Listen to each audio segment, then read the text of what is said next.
오늘 말씀을 조금만 따라 하시겠습니까? 에베소 교회를 향한 바울의 기도. 에베소 교회를 향한 바울의 기도. 오늘 성경의 내용이 에베소 교인들을 위한 바울이 어떤 기도를 하나, 그런 내용이 기록되었다, 이런 이야기죠. 제목을 들으면 대략 본문의 내용을 유추해낼 수가 있겠습니다. 오늘 이 기도의 내용을 들어가기 전에 그 앞에, 오늘이 에베소 1장 15절 17절인데 그 앞에 보면 가만히 성경을 들여다봤더니 우리가 하나님으로부터 어떤 축복을 받았는지, 에베소 교회를 향한 성도가 하나님 앞에 받은 축복의 내용이 기록이 되어 있어요. 그래서 한 번쯤 우리가 한번 복습을 했으면 좋겠어요. 내가 받은 축복이 뭔가, 내가 받은 축복, 그걸 기억해내야 뭐가 될까요? 감사가 되죠. 받은 것을 기억 안 하고 왜 나한테 이렇게 안 해줍니까? 은혜를 잃어버리고 지금 서운한 거를 생각하면 감사가 안 돼요. 그런데 아무리 힘들고 어려워도 내가 받은 은혜가 차고 넘치면 감사하게 되는 거거든요. 오늘 그래서 에베소 1장 3절에 보면 성도가 무슨 복을 받았을까? 자, 한번 볼까요? 찬송하리로다 하나님 곧 우리 주 예수 그리스도의 아버지께서 그리스도 안에서 하늘에 속한 모든 신령한 복을 누구에게 주었다 하는. 오늘 성도란 뭐냐? 예수 그리스도 안에서 하늘에 속한 모든 신령한 복을 받은 사람입니다. 받은 사람. 이 세상 사람들은, 예수 그리스도 밖에 있는 사람은 땅에 있는 복을 받으려고 혈안이 되어 있는 사람입니다.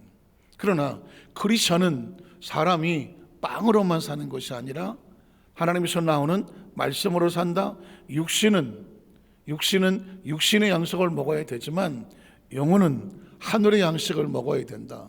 그래서 영혼을 위한 하늘의 신령한 모든 복을 우리에게 주시는 것, 이게 성도가 받은 큰 축복이죠. 중심에 예수 그리스도가 있죠. 하늘로부터 온 복이 뭐예요?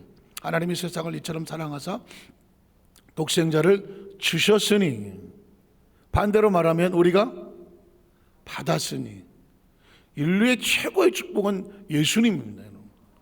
꼭 기억을 하셔야 돼요. 제가 목사라서 예수님 하는 게 아니라, 저도 어렸을 때 신앙생활을 했기 때문에 어렸을 때 신앙생활은 참으로 힘든 고행의 연속이었습니다. 저는 개인적으로 제가 수도사인 줄 알았습니다. 수도사. 저희 어머니가 저하고 제 남동생 하나 여동생 하나 3살을 이끌고 출애굽을 하시잖아. 가정에서 나와서 우리가 교회를 가야 된다. 그리고 이제 교회로 가는 게 출애굽이야. 우리는 뭣도 모르게 어머니를 따라서 가는 거죠. 가는 거예요. 근데 우리 어머니가 이건 시도 때도 없이 가는 거야, 그냥. 그러니까는 막내 동생 둘째 셋째는 조금 어리다고 해서, 그렇지만 저는 장남이에요. 그러니까 유민아 가자. 내가 무슨 죄가 있어.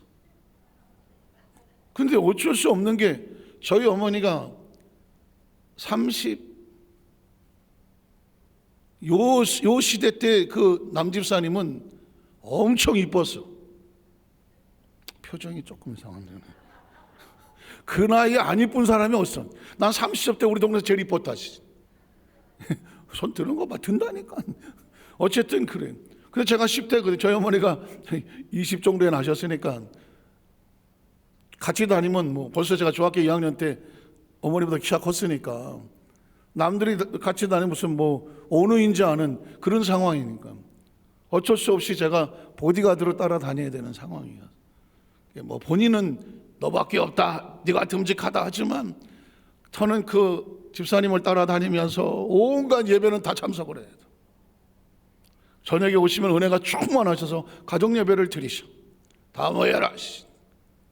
저희 아버님은 항상 늦게 오셔.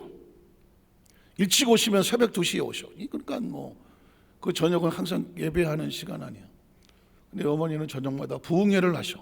기도원 체질이시지. 1시간을 찬송. 박은영 전도사 같아. 나의 죄를 씻기는 예수의 피밖에. 이게 5절이야. 난 일찌감치 알았어. 찬송가에 5절짜리가 있구나. 이게 왜 5절짜리가 있나? 3절짜리 부르지. 이거 내 죄. 근데 이게 딱 시작을 하면 나의 죄를 씻기는 이걸로 끝나지 않아. 편찮는 예수 구주의 십자가. 이건 끝이 없어. 어느 날 책자를 하나 들고 오셨어. 이상한 책잘 하나 들고 오셨는데 이게 바로 복음성가라는 거다 그래요. 딱 보니까 70년대 복음성가는 악보도 없어. 딱 처음 보는 악보인데, 근데 깜짝 놀랐어. 기본이 10절이야. 기본이 10절이야. 나는 24절까지도 봤어. 나의 생명 곡조는 그거야. 근데 내용은 막 20절까지 누가 그렇게 다 쓴 거야. 옛날 70년대 기도원은 그런 찬송을 불렀어. 그리고 누군가 은혜를 받아서 그 신앙의 고백을, 그 곡조는 따로 작곡은 힘드니까 작사를 했어. 그 기도원에는 옛날에 반주가 키보드가 어디 있어. 그냥 북을 치면서 불렀어. 근데 그걸 막 20절 막 불러. 당신은 은혜를 받아서 부르지만 그 밑에 출애굽하며 따라온 백성들이 왜 불평을 했는지 내가 조금 알 것 같긴 해. 그 20절 부르다가 다 꼬꼬라지. 야, 저는 그런 모진 연단과 시련을 어려서부터 겪었어. 그래서 뭐 어른 예배는 다 따라다녔어. 제가 그러잖아요. 저도 국민학교 때 이미 나는 찬송가를 다 띄웠어. 그때 우리는 합동이라는 찬송가가 있었어. 찬송가에 내는 역사를 알고 있어. 이미 어린 나이에. 합동 어느 날 갑자기 이 찬송가가 개편 찬송가가 있다는 사실을 알게 됐어. 개편 찬송가 아시나? 예, 아시는. 개편은 감리교에서 불렀어. 푸른바다 나서니 몸. 이거는 합동이 없었어. 통합도 없었어. 개편에만 있었어. 그래서 그걸 또 부르다. 어느 날 찬송가를 다 합쳐서 개편이 뭐고 합쳐서 통합을 합니다. 그래 통합 찬송가가 나오고 또 뭐 요즘 통일 찬송가가 나오고 그 책은 뭐 이게 또 바뀌어서 이제 난 찬송가 못 찾아. 이제는 나는 예전에는 내가 변찮는 주님 214장 뭐 이 딱 머릿속에 박혀 있는데 이걸 확 섞어 나갖고 또 언제 바뀌겠지 그냥. 어쨌든 보십시오. 그렇게 신앙생활을 했어. 그래서 나는 보혈 찬송을 부르면 그렇게 원래 부르는 건가 보다. 예수는 그냥 다 믿어야 되는가 보다. 어느 날 신앙의 가장 기본은 예수가 누구인지를 정확히 인식하는 거예요. 마치 인간이 살다가 20년 30년 평생 뭐 집 돌아가실 때까지 내가 누군가 자신의 자각에 대한 생각 없이 뭐 먹고 살기 힘드니까 살다 해보니까 떠날 사람도 있어. 그럼 어느 날 내가 누구지? 나라는 존재는 누굴까? 난 아주 단순하게 난 도대체 이 지구에 오기 전에 어떤 존재였을까? 난 여기 왜 태어났을까? 왜 대한민국일까? 그 전쟁통에 태어났을까? 아니면 이 시대에 태어났을까?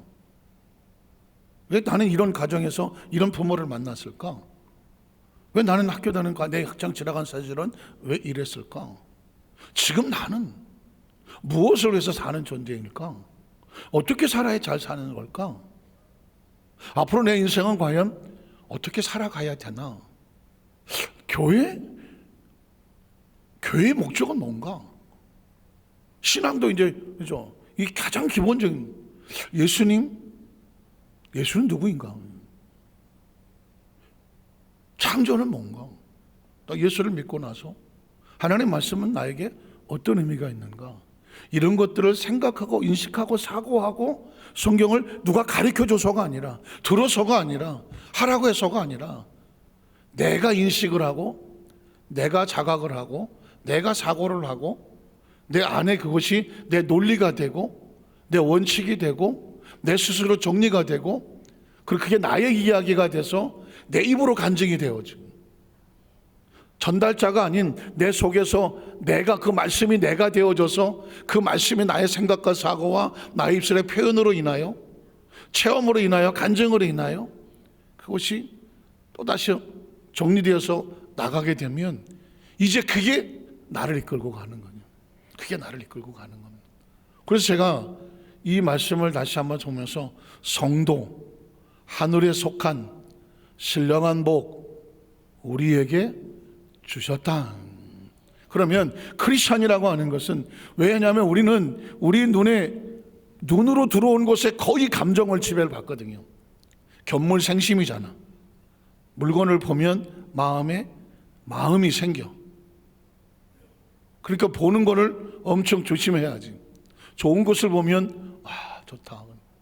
나쁜 것을 보면 불안한 것을 보면 불안하고.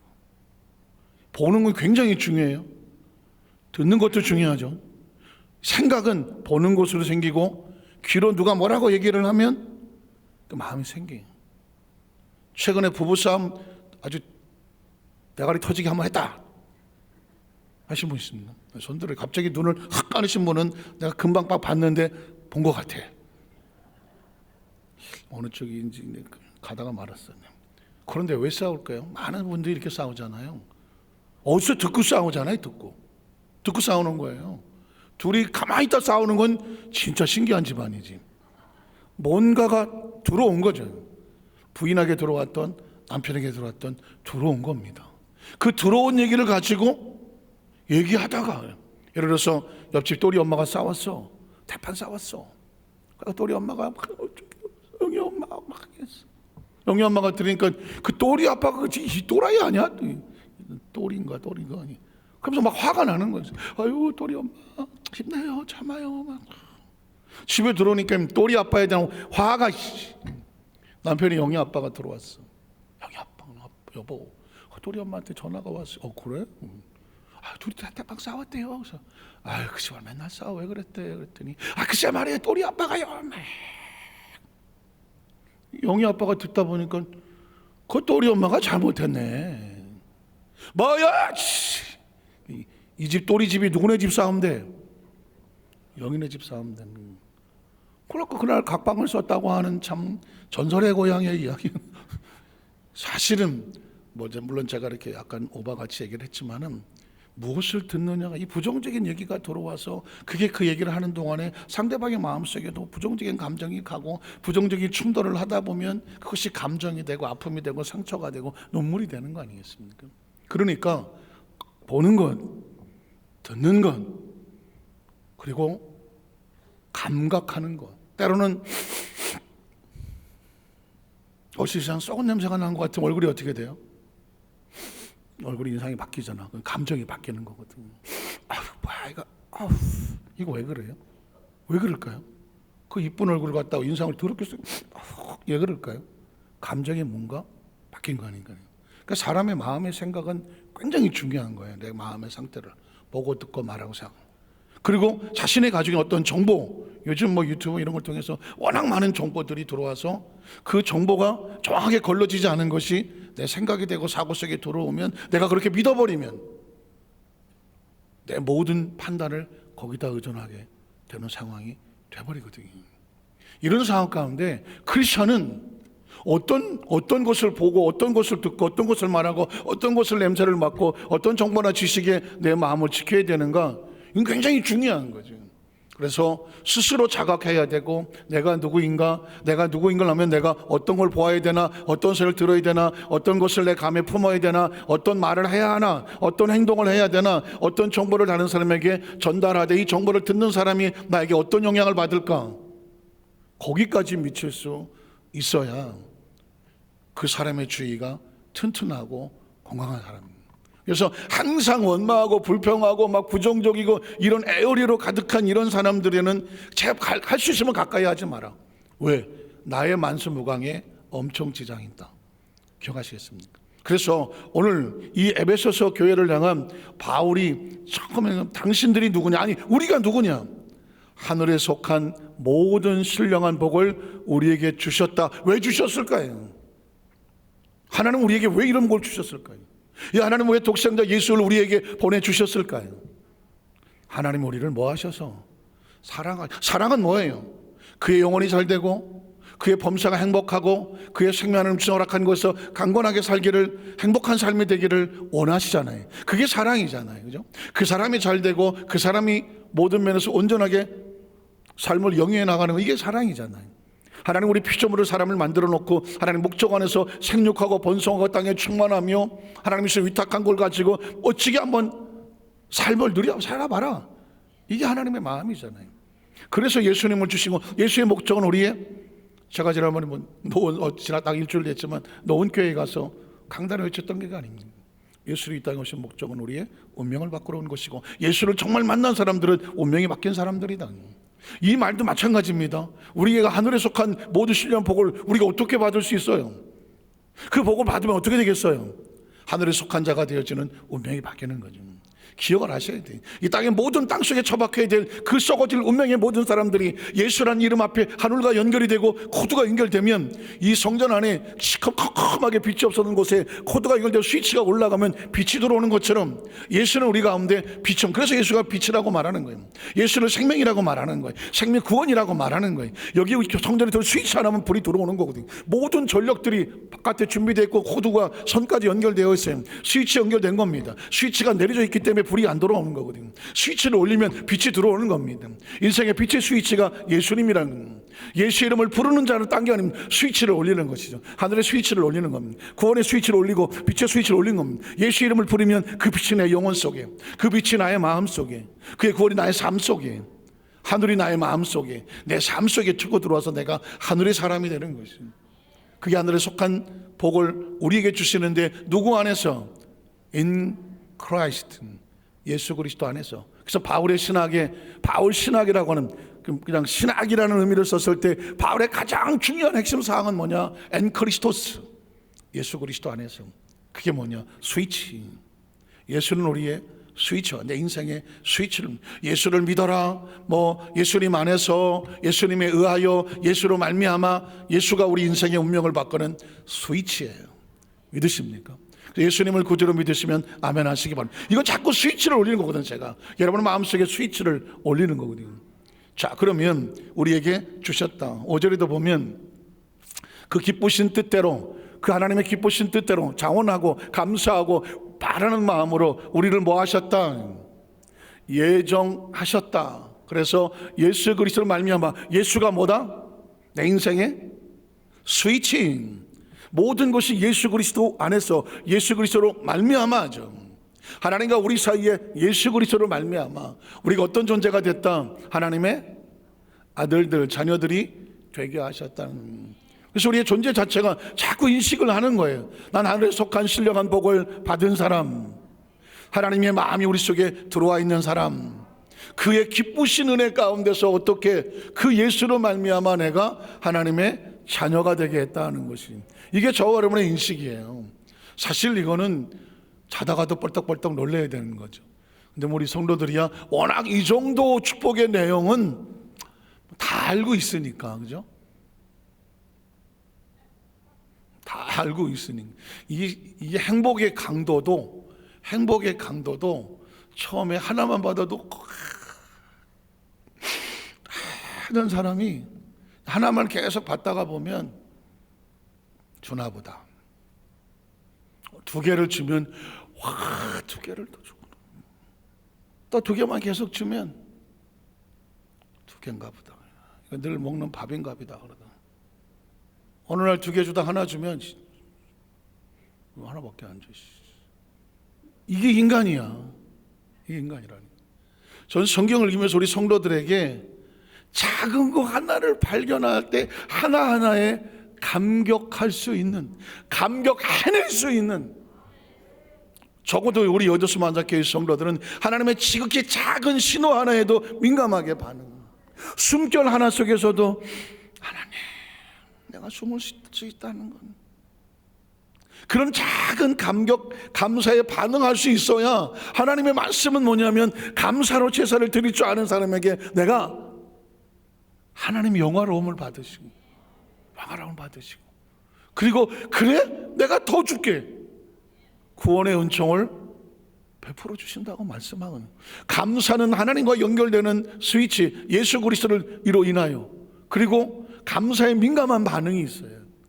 저는 우리 여도수 만삭교회 성도들이 하나님 안에, 이 말씀 안에 숨겨져 있는 하나님의 작은 터치 하나, 작은 게 아니죠, 어마어마한 거죠. 그러나 미세하게 숨겨져 있는 단어 하나, 숨결 안에, 그 속에 있는 그 단어와 단어 속에서 문간 사이에, 그 행간 사이에 있는 하나님의 마음, 이게 터치된 곳에서 감격하고 감사할 수 있는, 거기에 민감하게 반응할 수 있는 우리 성도님 되시기를 주의 이름으로 축복을 합니다. 이건 굉장히 중요한 거예요. 사람이 자꾸 이 감각이 무뎌지게 되면 어느 날 뭐라고 했는지 기억도 잘 안 나. 그러나 은혜라는 건 딴 거 아닙니다. 하나님과 모든 관계에 아주 민감하게 반응한 작은 파장 하나에도 다다다다다 느낄 수 있는 이 감동입니다. 그래서 저는 성경을 읽으면서 읽다 보면 예전에 그냥 한 줄을 쭉 읽어 나갔지만 한 줄을 못 읽어 나가잖아요.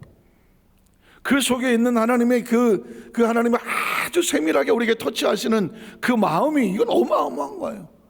그 기쁘신 뜻대로 했다고 하면 하나님이 뭘 이렇게 기뻐하시는, 이게 생각이 안 되나요? 하나님이 우리에게 하늘의 신령한 복을 우리에게 부어주시기 위해서 얼마나 설레어하고 얼마나 기뻐하셨는지 우리가 그 기쁨의 대상이라는 거예요. 제가 어떤 분에게 아유, 저 은혜 받으셨는데 얼굴이 너무 예뻐지셨어요. 그랬더니 목사님, 내가 그 기분을 알지. 살면서 이쁘다는 얘기 한마디 못 들어봤죠? 아유, 정말 이뻐지셨어요.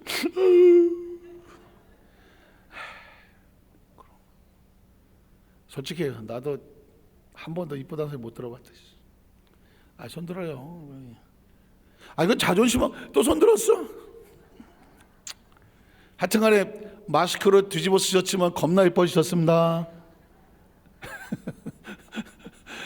우리 성도들의 마음속에 누군가 나를 알아준다는 건 얼마나 귀해요. 얼마나 귀하냐고. 무슨 10,000원짜리를 사주고 있어. 내가 지금 그걸 먹을 사람이야? 이게 이런 거 하고요. 지난번에 참 정말 배가 고프고 참 그런 상황인데 글 10,000원씩이나 해서 식사를 같이 해줬어요.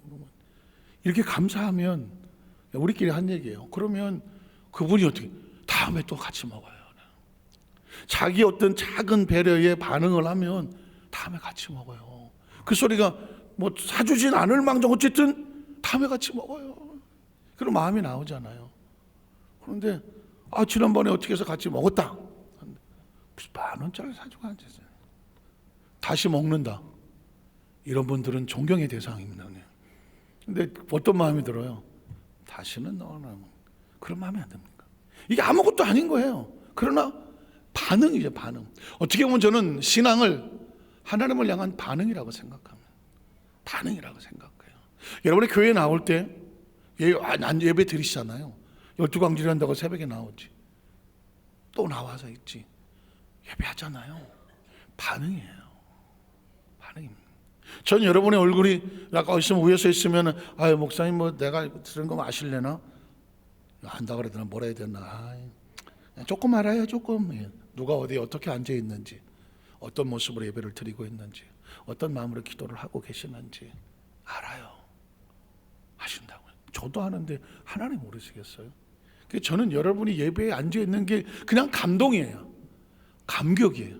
이 자리에 오기까지 여러분이 어떻게 오셨겠어요? 얼마나 많은 이 힘들고 어려운 장애물을 뚫고 이 자리에 와서 계시느냐고요. 오늘 시간 어쩔 수 없이 뭐 직장이든 현장이든 일하면서 어쩔 수 없이 비대면으로 영상을 앞에서라도 예배를 드리고 있는 어쩌면 그 절박한 마음은 느껴져요. 그런 마음에 하나님께서 감동하지 않으실까요? 제가 오래전에 그런 간증을 한 적이 있는데 서대문에서 교구장을 할 때 그때 우리 교구장은 다 버스 타고 다닐 때니까는 여의도에서 아침 왔다가 버스를 타고 홍제동에 딱 내리면 요즘도 명동에 그 사람이 많아갖고 버스가 막 이리 저리서 힘들다고 하는데 우리는 어려서부터 훈련 받았잖아요. 저도 학교를 흑석동에는 중대부고를 고등학교 다녀갖고 집은 한남동이었는데 그러면 남영동 삼각지에 나와서 버스를 갈아타야 돼요. 84번 중대 앞 가는. 그러면은 남영동에 딱 내리는 순간 막 학생들이 쫙 쓰니까는 버스 기사가 그냥 저 앞에다 갖다 놓으면 여기서부터 버스 보고 벌써 저기까지 거의 한 20m 이상 달려가야 돼. 이런 상황이잖아요. 옛날에 홍제동도 그랬어요. 버스를 타면 저기서부터 저 밑에 갖다 세우는. 근데 쭉 내려가는데 보니까는 구역장이에요. 새로 생긴 구역장. 지역장이다. 지역장이네. 지금 생각하니까 한 40대 중반. 그래갖고는 근데 늦둥이를 뵀어. 배가 좀 이렇게 나오셨어. 그날따라 구역 예배가 그 인왕산 꼭대기 산 꼭대기에 있는 집이었어요. 약간 무화과 같은 집이. 이름도 안 잊어버리지 내가. 우리 김삼성 권사님 때문에 이름도 안 잊어버리네. 그 구역장은 박삼순이었어. 난 삼자 이름 들어간 이름을 굉장히 존경합니다. 저희 아버님 이름이 삼자가 들어가서. 그런데 거기를 올라가려면 한 20-30분을 걸어 올라가야 돼요. 근데 그 구역장이, 지역장이 배가 이렇게 나왔는데 옆에다가 지역장 가방을 달고 신문을 하고 올라가. 앞에 봤더니 또 할머니 성도 하는데 그분을 모시고 가. 그 추운 겨울이었어요. 멀때기가 시뻘겋게 얼었는데 거길 구역장. 와, 버스 안에서 그 모습을 보는데 내가 눈물을 확 쏟았다니까요. 그분은 몰라. 내가 봤는지를 모르죠. 저는 그 장면이 내 뇌리에서 벗어나질 않기 때문에 그 장면을 제가 자꾸 생각해내는 거예요. 저 지역장은 배도 이만큼 나왔고 늦둥인데 나이도 한 40대 중반은 된 것 같은, 한 손에는 지역장 가방을 들고 복음지를 들고 할머니 성도 한 분을 인해서 같이 거기 올라가려면 내 걸음으로도 20-30분 올라가야 되는데 거기를 가. 내렸어. 보니까 저 앞에 가더라고. 뒤에서 날아가. 혹시 방해할까 봐. 야, 어느 날 제 마음속에 이런 생각이 들더라고요. 하나님의 사람이 어떤 모습인지, 어떻게 신앙생활을 하든지, 어디서 어떻게 봉사를 하든지 남들은 모르죠. 아마 누가 자기를 바라보는지 아무도 모를 거예요. 그런데 상투적인 얘기 같지만 한번 따라하실까요? 하나님은 알고 계시고 보고 계신다. 그걸로 신앙생활 하는 거예요. 그걸로 신앙생활 하는 거예요. 예전에 제가 의정부 교구장을 했어요. 의정부. 첫 성전이 의정부 성전이었어요. 빨간 명찰 달고 제가 의정부였어요. 그리고 제가 맡았던 저기 동두천, 연천 또 가봤고, 저 송우리 또 가봤고, 포천 1동 2동 백로지 유원진가 거기도 한번 가봤. 그걸 차가 없을 때 버스 타고 다니는 거예요. 그렇게 가는 거예요. 중간에 의정부하고 덕계리 사이에 보면 샘골인가 샘내인가 하는 데가 있어. 거기 구역장 하나가 있고 지역장 하나가 있어. 지역장님은 좀 연세가 있으시고 구역장은 하나 새끼 구역장이라고 막 세댁이야, 세댁. 근데 거기 그 집에 가서 예배드리고 또 시골 구석에 있는 어떤 성도 하나 신방을 가기로 했어. 그래서 거기를 덜레 두고 말마다 논밭 호박밭 지나갔고 이제 그 집에 딱 들어가서 지역장님 하려고 조장이었어요. 조장님 하려고 딱 들었는데 아이고 안에 찬송 소리가 나. 그래서 제가 이렇게 문틈으로 봤더니 그 조장님하고 지역장하고 구역장하고 둘이 앉아서 이러는 거예요. 우리 교구장님 오시기 전에 찬송으로 준비해야 돼. 그러니까 구역장이 네. 그때부터 보혈 찬송을 막 해. 그러면서 그 지역장이 구역장 막 가르쳐. 우리 교구장님 오시기에는 하나님 신방할 때 역사가 나타나도록 우리가 기도를 해야 돼. 그게 지역장의 사명이야. 아이고 못 들어가겠네. 그렇게 열심히 기도를 하는데 어떻게 들어가? 문 앞에서 오네. 하나님 그 의정부에서 더 덕계리 덕정리 사이에 샘나라고 지척 안쪽으로 공장이나 있고 하는 집 몇 채도 안 되는 찌그러지는 것 같은 그 집에 지역장 조장이 둘이 앉아서 목사님이 전사님이 오시고 교구장이 온다고 거기서 이렇게 해. 야, 펑 울었어요. 찬송 끝날까지 때 다 바깥에서 떨면서 기다렸어. 끝났어. 할렐루야 오더라. 세상에 그 어떤 예배가 이거보다 은혜롭겠어. 어떤 헌신이 이거보다 헌신하겠냐고. 아무것도 못 본 척 오늘 이렇게 눈물로 기도하시는 지역장님 구역장님 그 찬송과 기도를 하나님 받으신 줄로 믿습니다. 어린애같이 좋아요. 그리고 우리 신방 갑시다. 그래서 이제 그 안쪽을 또 걸어서 진짜 호박밭 무슨 논두렁 이러고 그냥 가는 거예요. 완전 시골이 80년 되니까요. 지나간 사람을 이렇게 보면 문득 그러게 있는 거. 그 사람들은 그 지역장 구역장님은 제가 바깥에서 보고 있을 거라고는 꿈에도 모르고 있는 거예요. 저는 그걸 보고 울고 앉아 있는 거예요. 이걸 보십시오. 히스기야가 그 처절한 절박을 가지고 하나님 앞에 통곡하며 기도할 때 하나님이 그랬거든. 내가 내 기도를 들었고 내 눈물을 보았어. 그러면 그 처절한 하나님 백성의 그 벽을 향하여 하는 그 히스기야 왕의 그 통곡의 기도를 들으면서 하나님께서 어떻게 말씀하실 것 같아요? 내가 네 기도 들었고 눈물도 봤어. 그러겠습니까? 전 거기서 하나님의 마음이 느껴지는 거죠. 내가 너 기도 들었어. 네 눈물을 봤어.